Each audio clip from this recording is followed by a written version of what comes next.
Hey guys, it's Graham. Welcome back to Trucker Man Reads. Before we get started, Fossil Force, boys adventure novel, affiliate link in description. Go buy it on Amazon, read it, tell me what you think. I did some reading over the weekend, finished a thick and dense nonfiction. This week I want to try to find something a little bit lighter to read. I feel like this year especially, and in the last several weeks, I've been tackling a lot of, I call them like vegetables. You know how you're trying to eat healthy and you're doing well for a while, and then you get into like day 5 of it, of just like, I haven't had anything that's even remotely bad for me for like almost a week. And on some level, it's right, but it's eating at you to not have something that just feels good. Like, man, I'd love to just have some breakfast sausage or something. With all of the heavy, dense nonfiction that I've done, I'm feeling that, and I just need a respite from it. I've also been listening to a lot of books through Speechify, review copies of things that I've needed to get to, or ebooks that aren't available in audio. And while that's a useful tool, it's AI narration, and it is soulless. And I can tell you, not just in a Butlerian jihad type way, and being a boffin, not a boffin. What's the word? Luddite.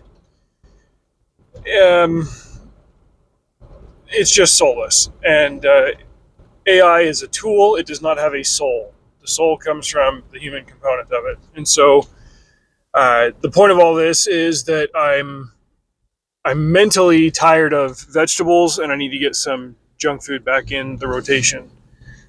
The book I finished this week is American Indian as Slaveholder and Secessionist by Annie Heloise Abell, I believe is how that's pronounced.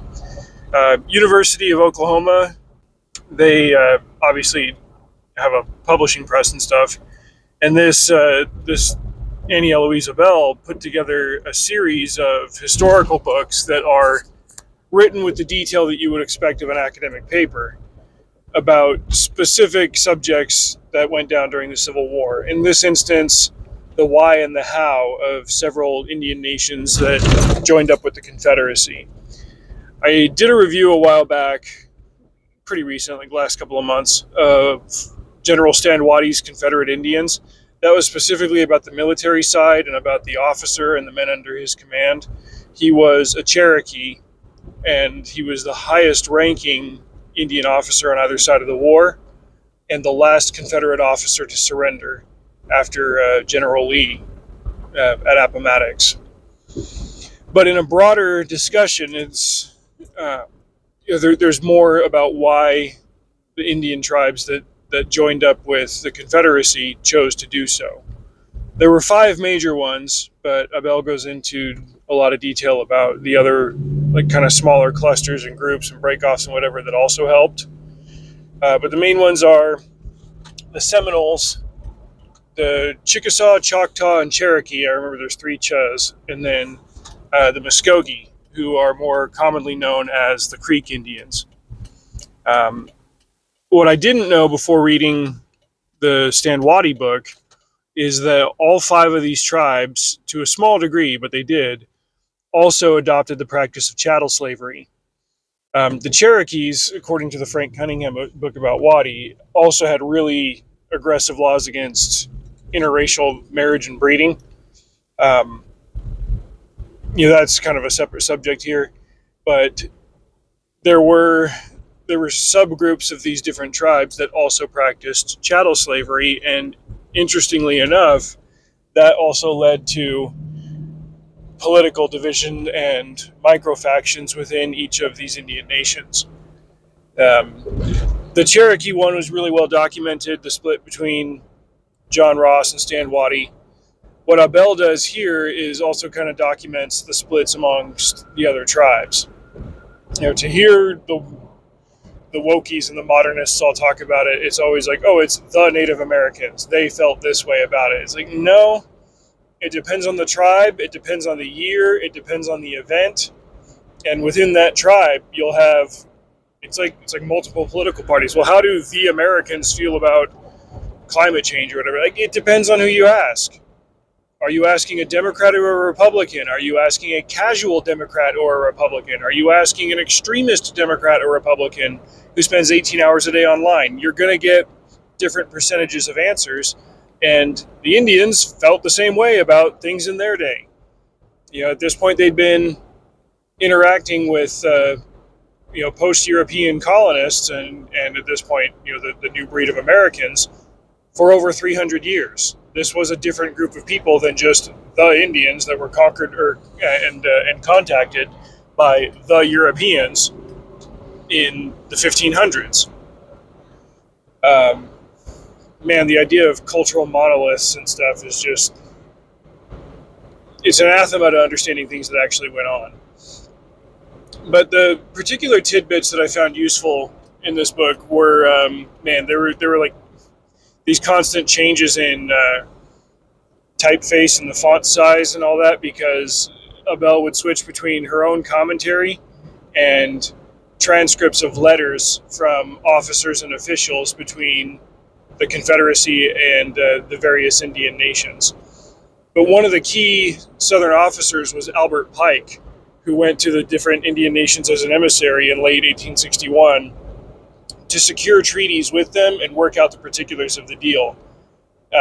Even going down so far as to say that, like, this is what the Postal Service is going to look like. You guys will have access to the same Postal Service that the Confederacy will.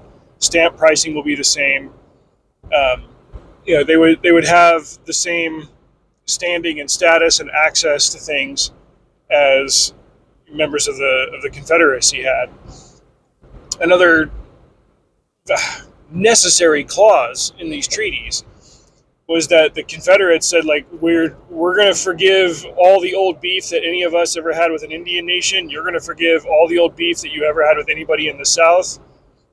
And the unwritten part of the treaty was, we're going to transfer all that beef to the North because they're the ones that pissed us off.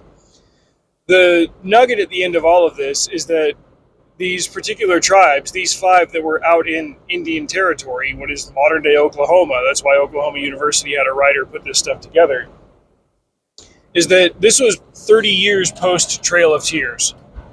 These tribes had already been pushed west off of the side of the continent that, whether they were fixed or nomadic, they had been on for a long time. And they'd either sold it or it had been pushed off of it through their own side not expanding and the other side outbreeding them through a confluence of factors.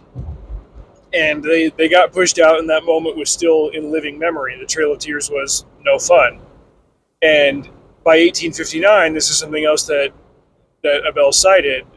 Seward, the same guy who went on to buy Alaska for the United States, was making noise about, okay, the goal is to eventually kick all the Indians out of anything below this parallel here. And it's like, the Indians were like, dude, we've already been kicked out here. You're not going to kick us out of here next. So screw you guys. We're joining up with the Confederacy.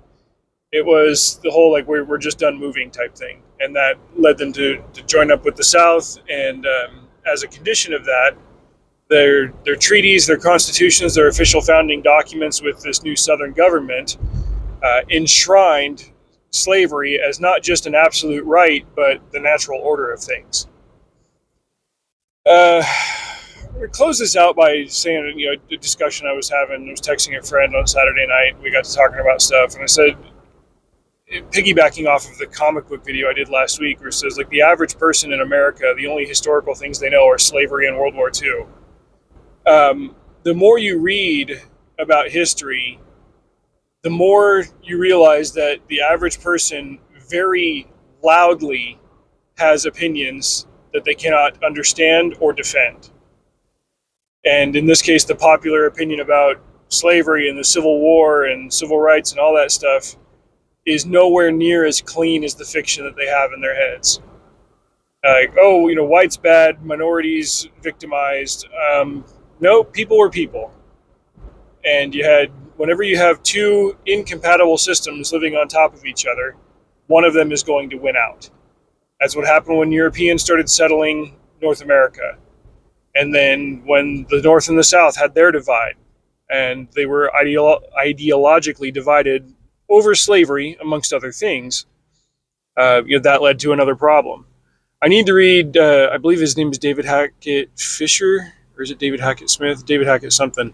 Wrote a book called Albion Seed that traces the genesis of major European migration, specifically from the British Isles into North America, and talks about how ancestral conflicts from Britain were translated over to the Americas, and how the Civil War, in a very long sense, was a perpetuation of those conflicts. And as I've been reading so much on Plymouth, I want to read more on Jamestown, because Boston, Massachusetts, and Jamestown, Virginia, were really the anchors for what would then become Northern and Southern thought. And those deep-seated ideologies perpetuated over the centuries and had a lot to do with conflict between the North and the South. Much, much more complicated than just, hey, we had beef because of the slaves. Look at what's going on today. I don't know if you guys paid attention to the election in Minneapolis.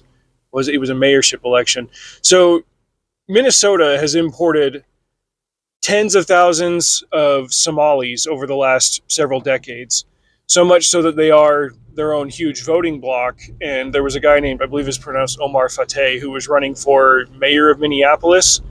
And if you were looking at the demographics of just Somalis, it looked like he had the numbers to win, but that whole election became an upside down mess, because then somebody broke down the populations of Somalis and realized, like, oh, within Somalia, there were 4 or 5 major tribal bloodline groups.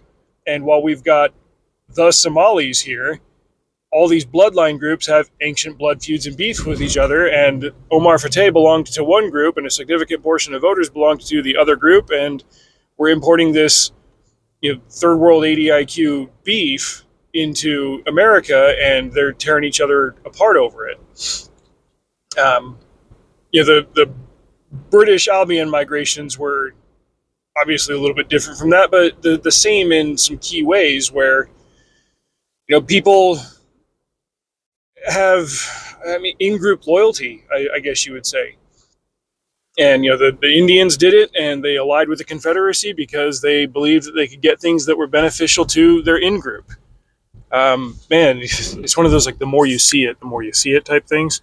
After reading Rising Sun last week from Crichton, and he chronicled the ways that, especially in the post-war era, Japan was very in-group interested and did things to benefit their in-group economically, and ended up seizing control of entire sectors of the economy that had been dominated by Americans. But Americans, especially in the post-civil rights era, are legally not allowed to express that degree of in-group interest. It's one of those things that, like I said, like the more you read, the more you realize how many people don't, for one thing, and the more you see that, like, the beefs that we're having and the conflicts that we're navigating today are the same that every era of mankind, and especially in the developed and Western world over the last 500 years, has been dealing with. The only thing that's changed is the toys. Anyway, interesting book, very dry, full of details. It took me a long time to get through it for that reason, but she also, basically transcribed over original sources, letters, copies of the treaties, and so on and so forth. The actual text of the books is about, I don't know, maybe 2/3 of the total page count. I'm not going to read the other 2 in this series and on this subject anytime soon, but I'm glad I did. It just, I found it very informative. Drive safe. See you out there.